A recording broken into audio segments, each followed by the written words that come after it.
Hey guys, in this video I'm going to be putting together the LB97 frame from RotoriousFPV. It comes with a bunch of parts here, and I'll explain what you get, what you don't get, because he kind of sent me everything. You get a bunch, so I got a bunch of these like camera mounts here, and in the store you have to pick one of them. I think they come for like the FX797T, the TX0102, and the CM275T. So some of he covers most of the popular cameras that are out there. But I got all four of them. And they're just TPU printed.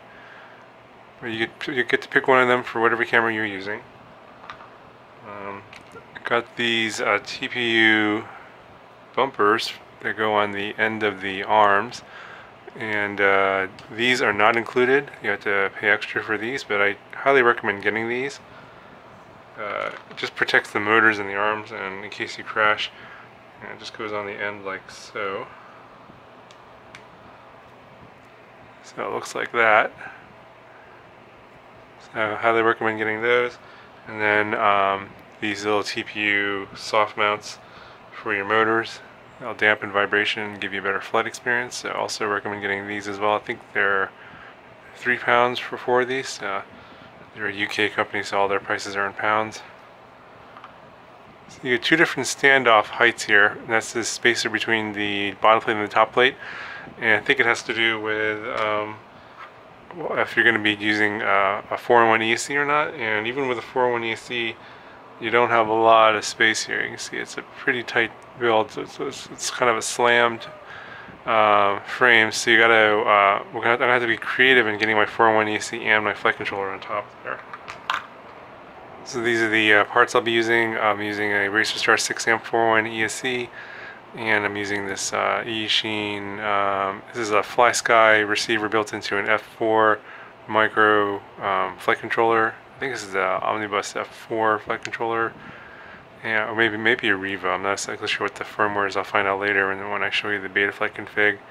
But it's got a built-in receiver, so there's no extra components that have to go into this besides these two, electronics-wise. So you can get a fairly low profile. I'm going to use some TPU spacers in between these two, and I'm probably going to get rid of this connector and just use the connector on the flight controller, and then direct solder wires to the 4-in-1 ESC, so that'll probably make things a lot slimmer. And then the motor I'm using here is the RacerStar 1102 10,000 kV motor. This is a very lightweight motor with a lot of power.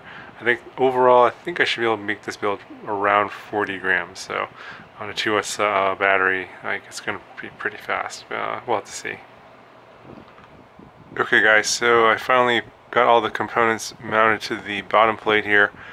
I think the most challenging thing is getting this stack lower than the standoff size. And I'm using the bigger standoff here, and it was a bit tricky. I had to get creative here, and I used this little TPU spacer to stick the 4-in-1 ESC on top of, and it's a very small amount of space. Plus their motor wires went underneath there as well, although you can't see that now. I got a piece of foam here for the battery pad, but I used that to minimize the space between the bottom plate and the ESC, so there was a little bit too much there. And then I used a regular, this is an M2.5 standoff to space between the 4-in-1 ESC and the flight controller, and then I just used a screw that went into that on top. So there's a screw right here, and then there's a screw that comes in from the bottom that goes into that same standoff there. So that's how I got my stack as low as possible. You can see that the little connector there, it just clears the top of the standoff, so it'll just fit underneath the top plate. I added my rubber bands that I like to use in these two spots around the arms here and under the body here. Should be pretty good.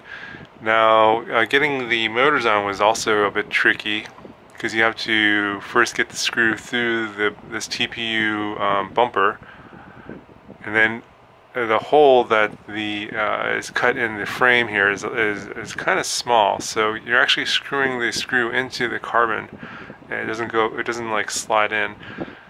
So that was a little bit difficult. I'd recommend to RotoriousFPV if they could make the holes a little bit bigger so the screws could go in easier. That'd be nice. And then you got to put the screw through the TPU soft mount, and then it goes into the motor. So that took a little while, but I think that having all these things here are going to be are actually worth it, because in crashes you're going to be protecting the motor with these little bumpers, and then you got the soft mount for vibrations. So I ran these motors up on the bench and they were very, very smooth. So I think I'll have some pretty good flight characteristics. The camera mount I decided to go with is the one for the FX797T, and you can see it's a little bit bigger than this camera here. This is the FX805T. It's a little bit smaller than the FX797T, but it fits in there fine. I got access to my channel changing button here on the left, and then I'm going with a super long whip antenna. I swapped out the antenna here, and I'm just gonna put a zip tie on the back of this standoff and secure the antenna to that, and it's just going to go out the back like so, in between the props, and the battery lead's going to go underneath here to the battery. And I think I'm going to run the receiver antenna probably down and then through this rubber band and then down the bottom like that, so it's out of the way of the props, something like that. And then I'm going to obviously solder my FPV camera to the 5 volts that are right here on this side pad, these 3 pins here. I think it's for the LED, but then obviously it provides 5 volts there as well. Yes, it's a super slim, low profile build. You're gonna have to just put the top plate on. That's pretty much it. I already flashed the latest beta flight on this. It is the Revo board, and I will put a little clip of the beta flight settings, and if you want to see a CLI dump, I'll put that in the description as well. So let me put the little top on here, and I'll show you what it looks like fully completed, and then we'll get a weight measurement. Okay, so here it is, fully assembled. I got the props on, and I put the FPV antenna routed through the back here, and I just have it heat shrink to the zip tie. It should be safe, I think, but this is one of my experiments. I want to see if I can keep this this is the important part right here, free of the frame, so that when I'm flying away from myself, that this part's still visible to my goggles, whereas if the antenna was over here somewhere, if you can imagine, then looking away, the antenna is getting blocked by the bottom here. So I just want to see if this gives me better video. I know some of my crafts, when the antenna gets blocked by the carbon fiber frame, the video reception breaks up pretty badly. So this is one of my little experiments, see if that will help. And yeah, it's turned out to be overall a pretty nice looking build. I noticed that on this top plate here, the whole circuit board of the flight controller is exposed, so as you're flying forward you may hit something here. I may put like a metal piece of plastic or something over this just to protect that. I'm not sure at this point, but that is pretty exposed. But you can see it's very low profile. Yeah, but overall it looks pretty good. Here's a look at the bottom. And you can see the FPV camera has pretty good camera tilt.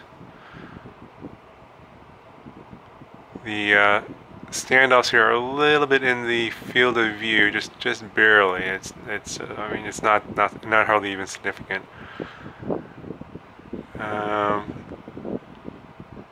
Okay, so let's see how much this thing weighs.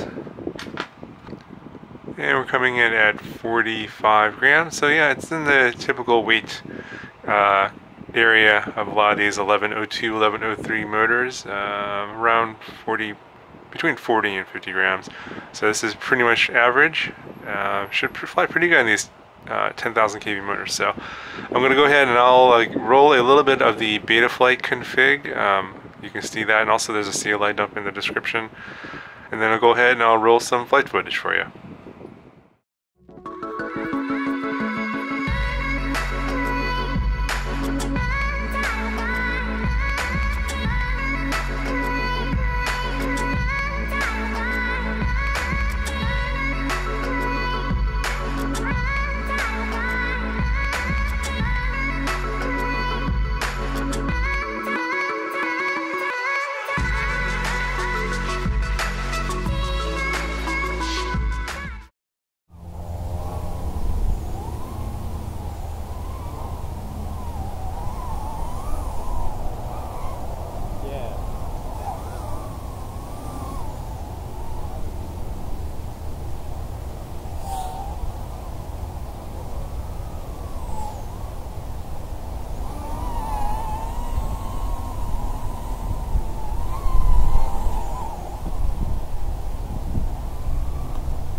So this is just one of my complete flights. I decided I'm going to post this entire flight, and I'm running a Nanotech 370 milliamp hour 2S battery, and I get almost 5 minutes of flight time. I actually run the battery completely down just to see how long I could fly on a 370. I kind of like these like light setups where the motors are small, 1102, 1103 motors, 2-inch, 2.5-inch props, and very light frames. I considered these like nice park cruisers, and they're not too fast, they're not too dangerous, and it's still a lot of fun even though they're not that fast. You can just kind of cruise around the park low and through the trees, and this frame flies pretty well. It's a little bit, you know, floppy in terms of the bottom plate not being so stiff. So it does make the frame a little bit less acrobatic than I would like, but you know, for something like light like this, I actually just prefer flying low to the ground like this and trying to go through gaps and stuff like that. That kind of thing is actually more fun for this type of a frame.